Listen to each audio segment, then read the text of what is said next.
Let's dive into breathing during pregnancy. I'm Dr. Nichelle Gourlay, and I'm specialized in prenatal and postnatal movement. So we're going to talk about active breathing and passive breathing. Now, this is going to be different than your everyday breaths that you're taking that are a little bit more shallow. This is going to be intentional, deep breathing, and it's going to have different patterns with passive versus active. So let's start with that passive breath. What I want you to think about is the inside of your rib cage, this 360 expansion. It's almost like an umbrella that goes underneath that rib cage and can open up and then comes back up.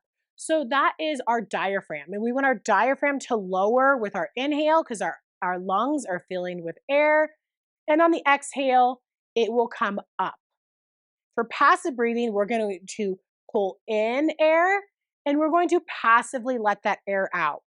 One thing that I like people to do is to bring their ribs on the outside of their rib cage and think of that expansion of the inhale coming outwards. So we're going to take a nice deep breath in and then passively let that air out. You can also place your hand on the front and the back and drive that air same way into the front and the back and still thinking about the side. So inhale.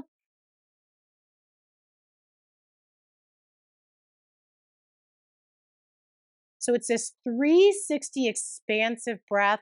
It's this umbrella opening. If you look up a picture of the diaphragm, you'll see how it's really moving, and that can help visualizations as well. So we really want to think that as we are inhaling, our lungs will fill. What's a little bit different than if we're not pregnant is that you might feel a little bit of a pull into your chest or a little bit more into your belly. And that's just because the diaphragm is having a little bit less space to press into because of the baby taking up that space in your abdomen. So it's okay if you feel a little bit into your chest. We don't want to be breathing here or just only belly, but it's okay if you feel a little bit more in your belly and your chest than you're used to. So passive breath is that you're going to inhale, passively let that exhale happen. Now let's talk about active breathing. So for active breathing, you're going to do that same inhale where you're pulling air in. You're thinking of that 360 expansion of that rib cage. But on the exhale, now what I want you to think about is engaging your pelvic floor and your lower abdominal wall. So I have another video on how to engage your deep core that you can watch to hear how to engage the pelvic floor. But for right now, I'm just going to say engage pelvic floor.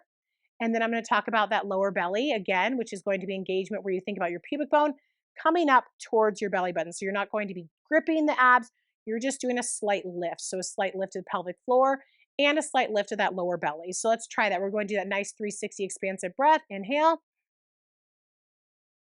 And exhale, you're going to lift pelvic floor and that lower belly. Let's do that again. Inhale.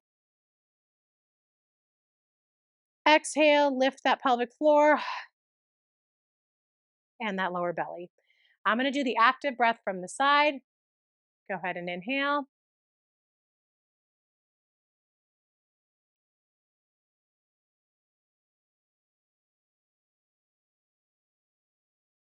What I don't want during the active breathing is that you're thinking of gripping in like the hardest contraction you can. This is just a lift and a lift. So you have passive breathing that's deep, and you have active breathing that is deep. And these can be utilized in different ways. That active breath can be used to connect to your core. You might use that active breathing when you're doing a certain movement, like a deadlift or a squat. The passive breathing could be more of that connection to your body, slowing down, getting out of your fight or flight stress mode. But both are great tools. And again, these are deep breathing tools. These aren't just your everyday breath.